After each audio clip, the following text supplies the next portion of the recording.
was built with many hopes, from those who threw anchor in the ocean, also those who plow the fields on the land.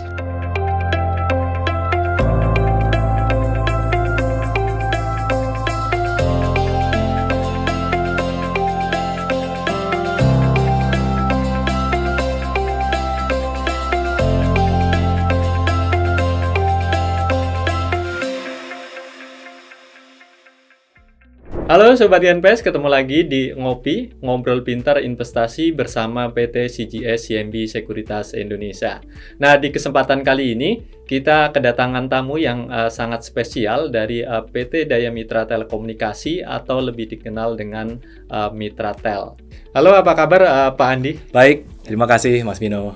Ya. Terima kasih juga nih Pak Andi udah meluangkan waktunya di tengah kesibukan untuk datang ke acara kita. Nah, mungkin ini ada banyak pertanyaan nih Pak Andi dari investor terkait dengan Mitratel yang dimana baru saja ya kemarin melaporkan kinerjanya di 9 bulan tahun ini. Nah, mungkin pertanyaan pertama nih Pak Andi bisa di-refresh lagi terkait dengan kinerja di sepanjang 9 bulan.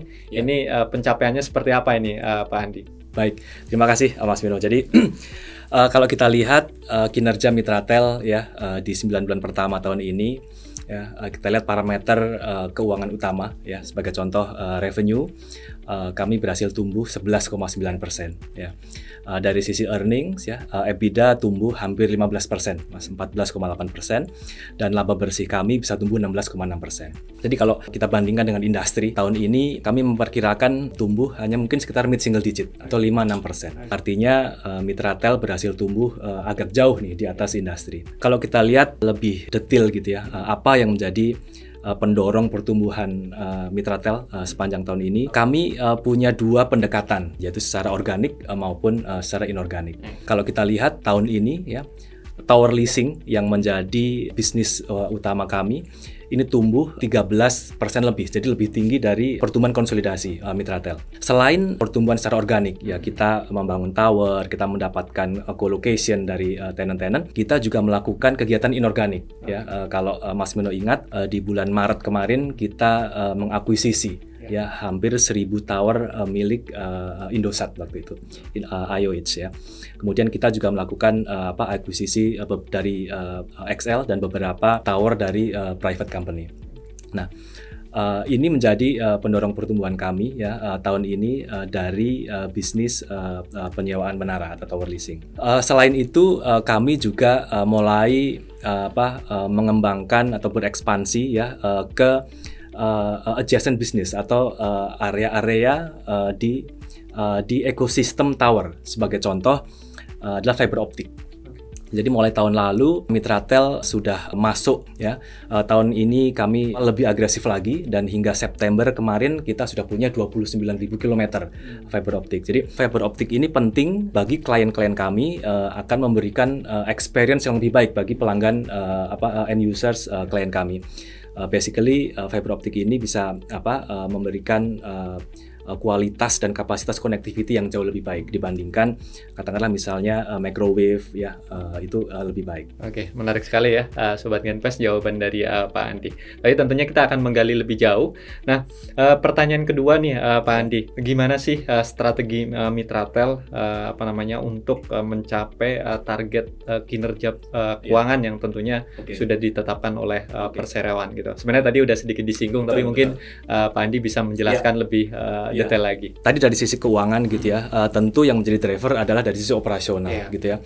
Tahun ini kami berhasil menambah hampir 1.700 tower, jadi 1.670 lebih menara gitu ya. Tadi diantaranya juga dari kegiatan inorganik. Tenant kami juga terus bertambah, jadi 3.700 tenant kita ada tambahan tadi 3.700 tenant di tahun ini. Kami memiliki beberapa upaya-upaya gitu ya untuk bisa tadi mendapatkan apakah itu co-location gitu ya, terutama co-location kita mengembangkan kapabilitas kita ya, termasuk memanfaatkan data analytics gitu ya. Jadi kita bisa memberikan informasi yang lebih baik kepada pelanggan-pelanggan kami ya. Pendekatan sales kami tentunya lebih konsultatif gitu ya, untuk bisa menangkap kebutuhan mereka. Jadi kita bisa mengidentifikasi di set tertentu ini potensinya seberapa besar. Nah, ini yang kita bisa sampaikan kepada klien-klien kami ya, kepada mobile operator, sehingga mereka bisa sesuai dengan kebutuhan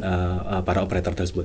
Intinya orientasinya tetap ke pelanggan gitu ya Pak, untuk tentunya pada ujungnya nanti bisa meningkatkan kinerja dari perseroan. Dan ini ada pertanyaan ketiga terkait dengan porsi pendapatan dari pihak berelasi, di mana kita tahu bahwa porsi pendapatan dari pihak berelasi ini jumlahnya cukup dominan. Nah, pertanyaannya adalah apakah ada rencana dari pihak perseroan untuk menambah porsi pendapatan dari pihak non berelasi, dan bagaimana cara atau strategi perseroan untuk mencapainya? Mitratel ini secara historis ya, di masa lalu kami memang fokus untuk membantu Telkomsel dalam dalam meluaskan jaringannya. Jadi itu menjelaskan mengapa porsi Telkomsel itu cukup besar ya bagi pendapatan Mitratel. Katakanlah misalnya tahun ini porsi Telkomsel sekitar 56% gitu ya. Nah, saat ini Mitratel sudah menjadi perusahaan TBK ya. Kita go public sekitar 2 tahun yang lalu, bulan November tahun 2021. Tentunya kita akan bersifat independen ya dalam mengembangkan bisnis kami. Jadi kami akan melayani seluruh mobile operator dengan sama baiknya ya, baik Telkomsel ya, katakanlah IOH ya, XL atau Smartfren atau yang lainnya ya, sehingga tentunya bagi kami pendapatan dari Telkomsel maupun dari operator lainnya ya di luar Telkom Group itu sama pentingnya. Kami tadi sekali lagi akan menjaga independensi kami dan melayani para mobile operator dengan sama baiknya. Mungkin kita lanjut nih. Ini juga mungkin agak sedikit bersinggungan tapi agak sedikit berbeda. Nah, ini kan tadi terkait porsi. Nah, ini terkait dengan letak jumlah menara lah ya. Baik. Jadi ini kan kalau nggak salah ini bisa dikoreksi juga Pak Andi, kalau jumlah menara di luar Jawa itu cukup besar ya, porsinya 58%-an. Betul, ya. Nah, ini tentunya akan berdampak pada margin perseroan ya, karena di beberapa wilayah di luar Jawa mungkin daya belinya berbeda dengan di Jawa tentunya gitu. Nah, kira-kira ini ada nggak sih strategi khusus untuk men-treatment kondisi tersebut kita? Kalau kita lihat sebaran ya atau profil tower Mitratel, Mas Mino betul bahwa sebagian besar tower Mitratel itu di luar Jawa ya. Tadi angkanya tepat sekali 58% tower kita di luar Jawa. Kalau kita bicara strategi operator secara umum ya saat ini, di mana coverage di Jawa itu secara umum tentu sudah lebih baik dibandingkan luar Jawa gitu ya. Sehingga mobile operator saat ini cenderung ketika mereka bicara ekspansi itu cukup banyak atau cukup agresif di luar Jawa. Jadi dalam konteks ini tentu profil tower Mitratel itu fit begitu dengan kebutuhan mobile operator dalam berekspansi. Terkait margin, mungkin kita agak sedikit berbeda dengan mobile operatornya.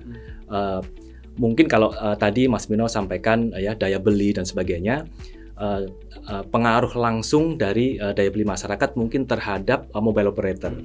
Namun bagi kami ya penyedia menara, kami ketika membangun katakanlah menara di luar Jawa atau mungkin katakanlah di area yang cukup terpencil begitu, kita menetapkan satu standar return tertentu, katakanlah IRR gitu. Sehingga dari sisi return atau dari sisi margin itu kami sudah memiliki threshold tertentu.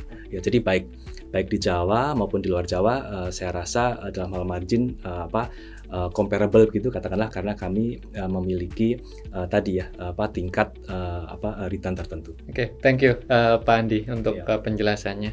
Nah, mungkin kita lanjut ke pertanyaan lainnya. Nah ini saat ini kan jumlah menara dari Mitratel kan kurang lebih sekitar 37 ribuan lebih. Betul, ya. Nah ada nggak rencana untuk nambah lagi nih Pak? Ini kan jumlahnya udah cukup besar ya. Kalau nggak salah malah di Asia Tenggara juga ini paling besar ya Pak? Iya, in terms of kepemilikan jumlah menara kami yang lebih besar. Iya. Nah, ini kira-kira ada rencana untuk bangun sendiri lagi atau akuisisi lagi nggak nih Pak? Ya tentu kami masih memiliki aspirasi untuk menambah skala bisnis kami gitu ya. Dari sisi jumlah menara begitu. Secara organik kami masih akan tumbuh gitu ya. Biasanya setiap tahun ya order untuk build to suit. Jadi build to suit itu membangun menara baru itu kira-kira sekitar 1.000 lah setiap tahun ya. Tapi di luar itu juga masih ada opportunity untuk melakukan kegiatan inorganik. Memang dalam katakanlah 4-5 tahun terakhir ini Mitratel cukup agresif ya untuk melakukan kegiatan inorganik, bahkan kita mungkin bisa dikatakan menjadi champion dalam hal industri consolidator gitu ya. Tapi masih ada opportunity inorganik. Jadi kalau kita perhatikan ada satu mobile operator yang masih memiliki cukup banyak menara ya, 2.000 lebih begitu ya. Terus mungkin juga ada perusahaan menara yang relatif kecil gitu, yang secara skala bisnis mungkin menjadi agak sulit untuk kompetitif. Itu juga bisa menjadi opportunity bagi kami untuk kita melakukan kegiatan inorganik, Mas Mino. Jadi saya rasa dalam beberapa tahun ke depan kita masih akan menambah jumlah menara kami.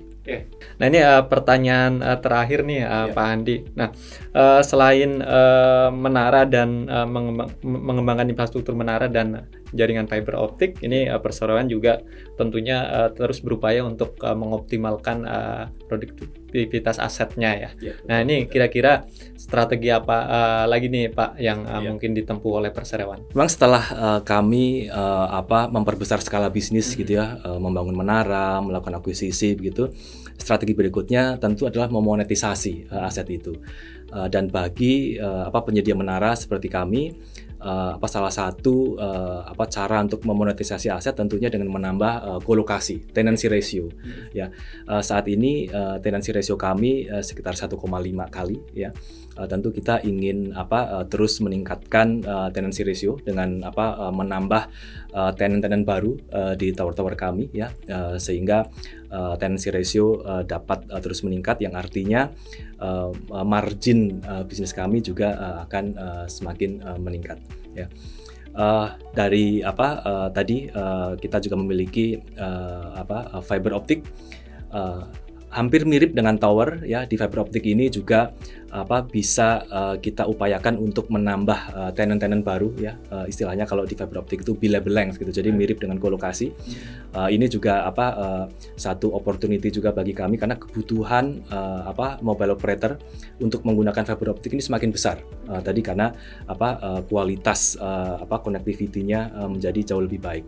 Nah, hal-hal semacam itu tentu kita akan dorong terus sehingga kami dapat meningkatkan produktivitas aset kita yang tercermin di margin tentunya. Oke, thank you banget nih Pak Andi untuk jawabannya. Oke, Sobat Genfest, itu tadi beberapa jawaban dari pertanyaan-pertanyaan yang mungkin bisa mewakili sedikit rasa penasaran ya dari Sobat Genfest semua. Sekian ngopi kali ini, jangan lupa like, komen, dan subscribe YouTube kami di CGS CMB Sekuritas Indonesia. Semangat investasi!